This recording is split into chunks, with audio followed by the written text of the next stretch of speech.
है और उसमें प्राण डालकर कहती है, पुत्र गणेश। जी माँ। देखो पुत्र, मैं स्नान गृह में स्नान करने जा रही हूँ। तुम द्वार पर बैठो और जब तक मैं ना कहूँ किसी को भी भीतर आने मत देना। जो आज्ञा माते, मैं किसी को भी भीतर आने नहीं दूंगा। आप निश्चित होकर स्नान करें। कहीं खेलने में भूल तो नहीं जाओगे? नहीं माँ, आप चिंता ना करें। अब माता पार्वती स्नान गृह में स्नान करने चले जाती हैं और बालक गणेश द्वार पर चले जाते हैं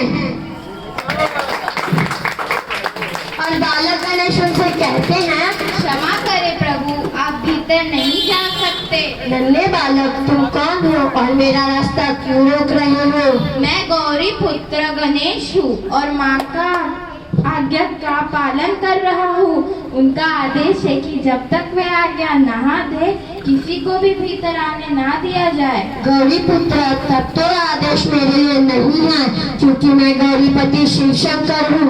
द्वार से हट जाओ बालक। कदापि नहीं, जब तक माँ आज्ञा नहीं देती मैं किसी को भी भीतर नहीं जाने दूंगा। जिद मत करो नादान बालक, सामने से हट जाओ। यह असंभव है। देखो, तुम मेरे क्रोध को नहीं जानते। रास्ता छोड़ो वरना परिणाम अच्छा नहीं होगा। परिणाम चाहे जो भी हो, सूर्य पश्चिम से निकल सकता है, चंद्रमा अपना मार्ग बदल सकती है, मैं अपने धर्म के मार्ग से नहीं हट सकता। मूर्ख बालक।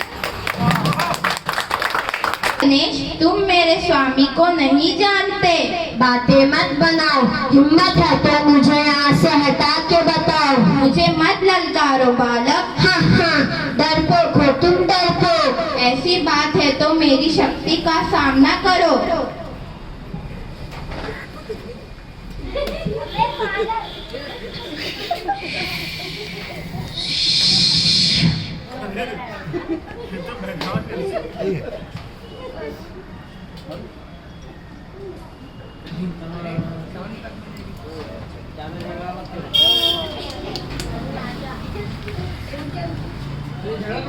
झगड़ा करो, मारो।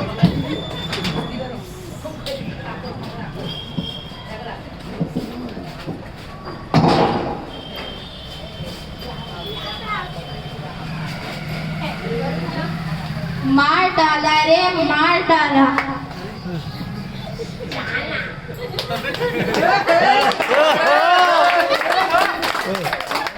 सेनापति गण, अपने रक्षकों के साथ जाओ और उस बालक को हरा दो। जो आज्ञा प्रभु। मैं जो आज्ञा प्रभु। चलो। वो रहा।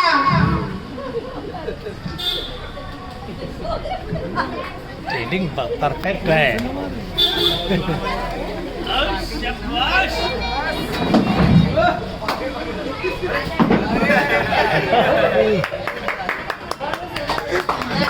हाँ, अनर्थ, घोर अनर्थ। भगवान शंकर गौरव की सेना भेजी है, मुझे बीच बचाव करना पड़ेगा।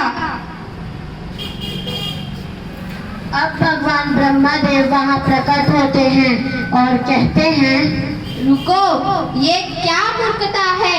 एक अकेले बालक से इतने सैनिक लड़ रहे हैं, पीछे हटो।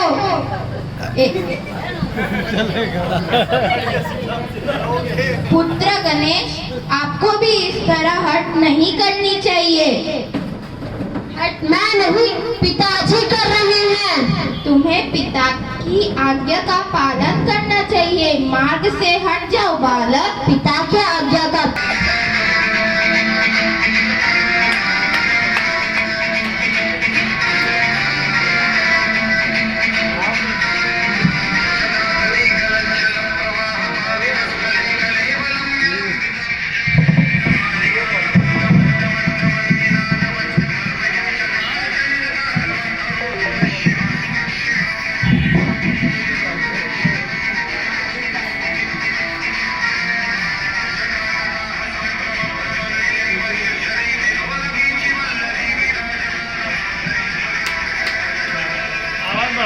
थोड़ा बात करा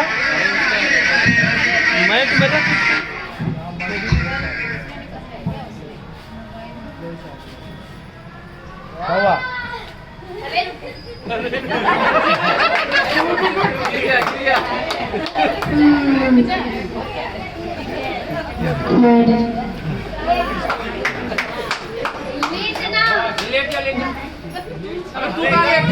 हाँ घोर अनर्थ होने वाला है।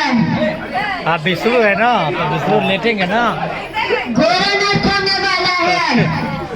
क्या हुआ प्रभु, आप विचलित क्यों हो गए? सब कुशल तो है ना? देवी, भगवान शंकर का क्रोध चरम सीमा पर है और वो तांडव कर रहे हैं।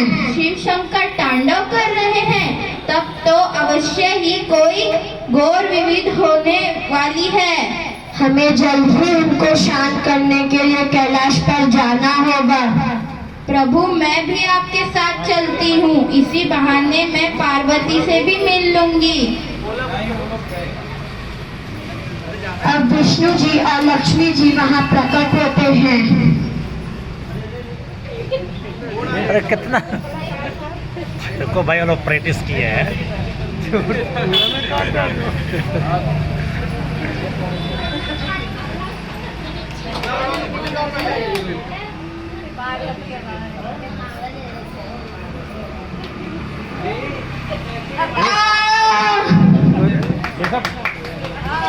हाँ आप सही है।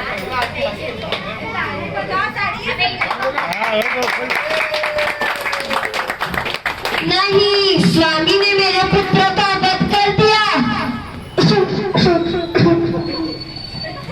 पुत्र गणेश,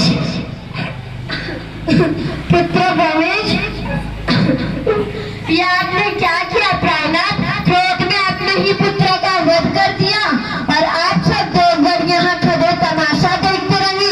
किसी को भी इस नादान बालक पर दया नहीं आई। क्या एक नादान बालक को हराना इतना जरूरी था कि सभी देवता यहाँ इकट्ठा हुए? आपने अपने ही पुत्र का वध कर दिया भोलेनाथ।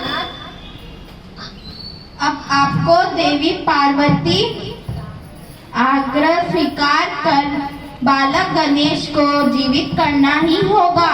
अनंत्या उस नंदी एक ऐसा पुरुषा ढूंढने जाते हैं जैसा शिव जी से कहा गया।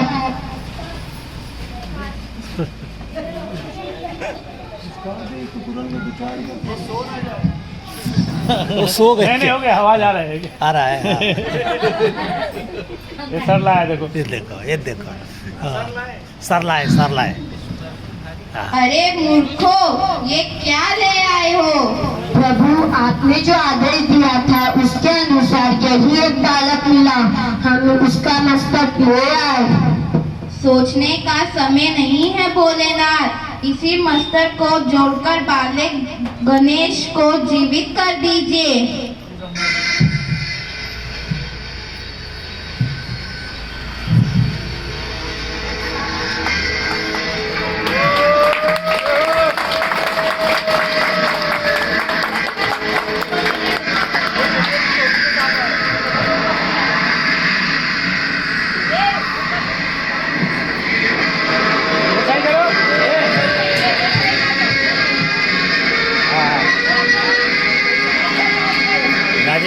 मेरे को 200 रुपया बच्चों लोगों को मिठाई खाने को दे रहा। माँ देवी, ये जीवित हो गया।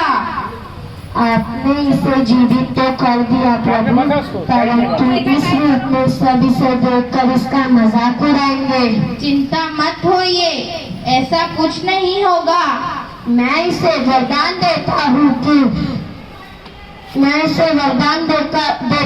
कि युगों युगों लोग इसकी पूजा करेंगे।